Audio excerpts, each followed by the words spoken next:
Donc dans cette vidéo je vais montrer comment est-ce que j'ai obtenu des appels de démo avec des millionnaires à entre 7 et 8 chiffres pour ma propre agence que d'ailleurs j'espère que tu vas pouvoir utiliser afin d'obtenir des clients high ticket pour ton SaaS.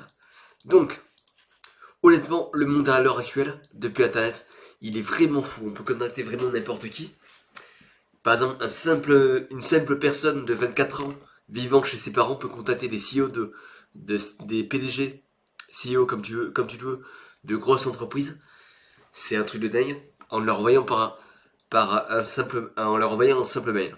Et en plus de ça, réquisitionner 1 heure de leur temps pour leur montrer une solution à un de leurs problèmes. D'ailleurs, je sais ce que tu vas me dire. 1 heure de leur temps, ok, c'est peut-être rien. Mais quand tu contactes des gens qui ont vraiment pas le temps, tu sais que 1 heure, comme tu peux le voir, 1 heure c'est 1 200 euros. C'est un truc de dingue. Ce qui veut dire que s'ils sont pas réellement certains que tu leur apporteras beaucoup plus que ces 1200 là, évidemment qu'ils risquent pas d'aller en un appel avec toi. Maintenant tu vas certainement dire, ok, je sais que si j'essaie toujours de demander, ces personnes-là perdront plus qu'ils ne gagneront. Alors comment est-ce que je vais faire pour leur apporter plus, pour justement leur apporter de la valeur, pour être sûr qu'ils savent de quoi je parle. Ok, c'est simple, le contenu. Une personne qui concevra des heures de contenu qui lui apporteront la valeur sur ce que tu vas ce que tu vas lui parler, que ça soit sous forme de vidéo, texte, audio. Par exemple, vidéo, c'est tout ce qui est YouTube. Texte, c'est LinkedIn, Twitter. Ça peut être aussi des forums, Quora, ce genre de choses. Audio, c'est tout ce qui est podcast. Forcément, si la personne contacte des heures de contenu de ton cas, et en plus ça, te suit quasiment partout, elle prendra inévitablement appel avec toi. Surtout que cette personne-là n'a pas réellement le temps, généralement. Sauf si, bien sûr, si elle apprend des choses.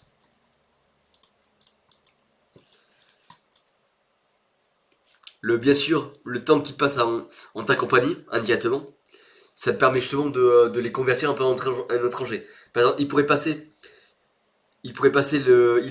à travailler sur l'entreprise, prendre du temps avec leurs proches, faire du sport, flexer, apprendre une compétence. Pourtant, ils le font. Pourtant, ils passent du temps avec toi indirectement parce que justement, tu leur apportes de la valeur. Et en devenant justement quelqu'un de valeur, c'est comme ça que tu les convertiras dans un appel avec avec ton SaaS, ton produit à étiquette. Donc, honnêtement, ça, j'ai déjà fait. J'ai déjà notamment obtenu 15 appels de démo en novembre. Euh, En termes, c'est des entrepreneurs entre 7 et 8 chiffres. Et dans le tas, il y en avait qui gagnaient 5 chiffres et il y en avait d'autres qui étaient assez brocs. Mais pour te dire, c'est vraiment possible. Pour te dire que c'est vraiment possible, c'est un truc de dingue de nos jours. T'as pas, t'as, tu peux réellement, t'as une opportunité en agissant disons, de t'en sortir. Avec justement la prospection froide. Donc, pour obtenir l'attention de ces personnes-là, un truc que j'ai remarqué dans mon aventure à force de créer du contenu, c'est qu'il faut absolument consommer le contenu, noter les choses qui te semblera pertinent et que tu absorbes du contenu, que tu te dises qu'est-ce que tu as compris dans ce contenu-là et que tu développes des valeurs parce que les personnes vont pas les personnes vont pas te suivre si si tu ne fais pas en sorte tout simplement d'apporter la valeur et surtout de traduire la valeur, comme par exemple l'honneur, le courage, la force, l'excellence et la loyauté. T'as même d'ailleurs un livre. T'as d'ailleurs un livre. Attends, tac. T'as d'ailleurs le livre The Way of Man par Jack Donovan. qui te résume un peu tout ça. Qu'est-ce que c'est réellement d'être un homme? Et le but, voilà, c'est justement de devenir une personne de valeur et de d'écrire ces valeurs-là pour faire en sorte que ton client idéal, en fait, il soit totalement capté par toi. Par exemple, voilà, comme je t'ai mis, ça te permet d'adopter un certain comportement noble. Si tu déclares l'honneur, le courage, la force, forcément tu attireras des gens qui te ressembleront. Ensuite, dans les 15 personnes, un truc qu'il faut savoir, c'est que ça te prendra toujours 10 fois plus de choses que tu ne penses. C'est pour ça qu'il faut absolument follow-up. Donc relance, relance, relance, relance. 1, 2 fois par semaine. Fais en sorte que la personne ne t'oublie pas. Si elle t'oublie, c'est que c'est que t'as pas fait assez. Si elle te critique pas, c'est que t'as pas assez marketé. Et c'est un truc de dingue parce que en prenant justement ton attention, en étant un peu à l'arrière de son esprit, de son esprit, il saura pertinemment comment est-ce que il pensera à chaque fois à toi.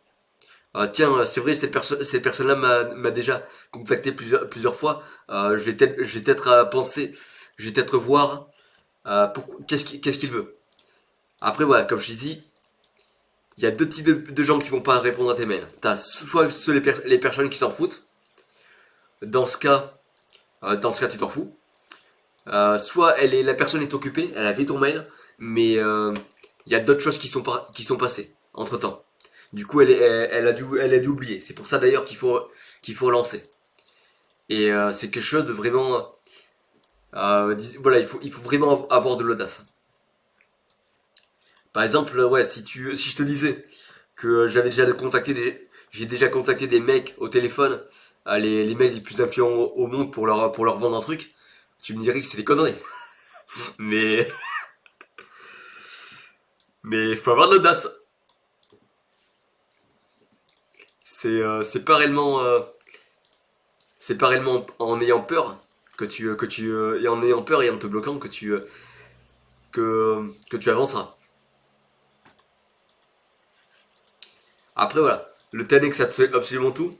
Ça vient en fait de Grant Cardone qui dans son livre The 10x Rule, il te dit comment en fait tu peux faire pour toutes les choses que tu mets en place. En fait, tu es obligé de mettre la barre 10 fois supérieure.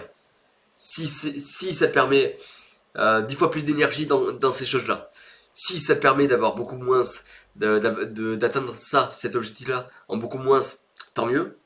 Mais dans tous les cas, ça risque de te prendre beaucoup plus qu'à ce compter. C'est pourquoi est-ce que les startups échouent. C'est très souvent parce que ils sous-estiment la durée et l'argent que ça va leur coûter. La durée, l'argent, l'énergie, les compétences, tout ça. Et pour finir, honnêtement, qui ne tente rien à rien. Par exemple, je vais te raconter une petite histoire. C'était au tout début, c'était en février 2022 de mon activité entrepreneuriale. À ce moment-là, j'étais chez Total Energy, donc en alternance où j'étais un peu sous-payé. Sous-payé, j'avais très envie que le PDG de Total réponde à une de mes questions avant que je me lance dans mon business. Du coup, j'ai envoyé le truc comme ça sans vraiment de prétention. Et, la personne en question, elle m'a répondu un jour après. Je me suis dit, oh tiens, mais c'est que ça fonctionne en fait. Et c'est comme ça en fait que je me suis dit qu'il ne t'entraîne à rien en fait. J'ai réussi à avoir la réponse à une de mes questions que je me posais autant, par quelqu'un voilà, qui est vraiment assez haut placé et voilà, qui est vraiment placé et qui n'a vraiment pas le temps. Donc que la personne prenne 5, 15 minutes pour détailler la réponse, est-ce que tu imagines un peu ça? C'est génial. Et c'est pour ça en fait, depuis ce moment-là, que je me suis dit, bah qui ne tente rien à rien. Tu ne lâches rien tant que tu lâches rien. L'entrepreneuriat, c'est une histoire de toujours continuer, de toujours faire en sorte de repousser ses limites, de travailler sans pour autant voir la lumière au bout du tunnel, et pourtant, tu sais pertinemment qu'à la fin, tu seras toujours gagnant en fait. C'est c'est la leçon que ça m'a appris. Le fait d'envoyer cet email au PDG de Total, qui d'ailleurs m'a lancé dans l'entrepreneuriat. Même si j'avais déjà cette idée depuis plusieurs moments. Mais c'est quand j'ai validé cette idée. D'ailleurs, c'est Tim Ferriss qui a proposé ça quand je lu son livre. Donc, donc, j'espère que ça t'a apporté de la valeur. Si c'est le cas, n'hésite pas à liker. Si t'as des questions, n'hésite pas à commenter ou à directement me contacter sur mes réseaux. Et sur ce, je te dis à très vite et à une prochaine. Au revoir.